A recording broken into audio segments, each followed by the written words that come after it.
Voilà, donc Julien Bec, vigneron, donc la deuxième génération de metteurs en bouteille au domaine à Epfig. On exploite environ 10 hectares et demi en ce moment, avec un bon hectare qui est en restructuration. Et on s'est lancé en conversion vers l'agriculture biologique en 2019. Donc là, c'est la dernière année en conversion. Bah, c'est sûr que par rapport à l'année dernière, c'était un petit peu plus compliqué. Il fallait vraiment trouver des fenêtres pour protéger la vigne.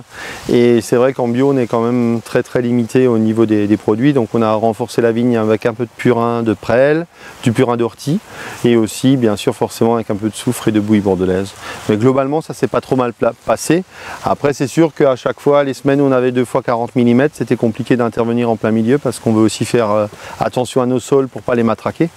Donc l'idée, c'est quand même de conserver ce capital ou justement l'idée de garder un sol vivant et d'éviter de le tasser trop, quoi. Donc on attendait quand même pour traiter, mais à un moment il fallait quand même intervenir, quoi. Donc c'est vrai qu'ils ont un peu été mal menés un peu cette année les sols, mais dans l'ensemble c'est pas si mal. C'est pas si mal. Et vu qu'en plus on a pris la décision depuis maintenant 3 ans de ne plus travailler les sols, donc on a de l'enherbement, un rang sur 2 c'est enherbé, roulé ou fauché. Donc cette année au printemps j'ai pris la décision de faucher plutôt que de rouler, vu que l'année semblait humide en début de saison, donc finalement j'ai peut-être bien fait, et puis on a laissé l'herbe tous les rangs, et du coup ça permet quand même d'avoir un passage, notamment pour alterner les rangs de traitement pour protéger la vigne. Ah c'était des vendanges un petit peu plus longues que l'année dernière. C'est vrai que l'année dernière on a attendu un petit peu que ce soit mûr, et une fois que c'était mûr, tout était presque mûr en même temps. Donc on a dû intervenir assez rapidement, surtout que comme sur l'exploitation pour l'instant, tant qu'on aura la chance de trouver une équipe de vendangeurs fidèles, qui sait faire le tri, parce que je pense que ça fait partie de la base, surtout dans un millésime comme celui-ci, de pouvoir surtout trier, enlever le pourriture acétique et le mauvais pourri, pour éviter d'avoir des faux goûts après en cave, surtout qu'après en cave on travaille qu'avec des levures indigènes, donc on laisse faire la nature, donc on ne peut pas non plus tout rentrer et laisser faire n'importe quoi. Donc c'est vrai que l'année dernière c'était pareil, on a vendangé que le matin, mais là cette année du coup on a pu vendanger l'après-midi vu que les après-midi n'étaient pas très chaudes. Et qualitativement ça va, ça a été?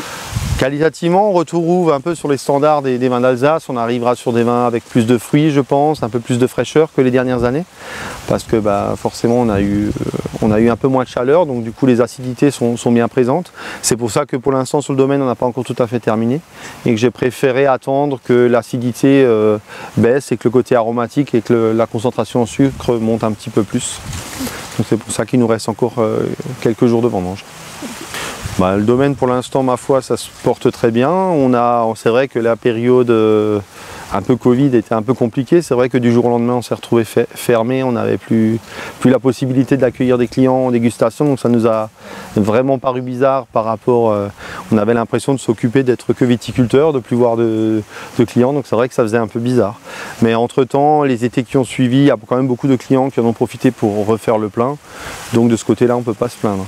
Et c'est vrai que l'année dernière, étant donné que c'était une année très sèche, on a eu très peu d'eau.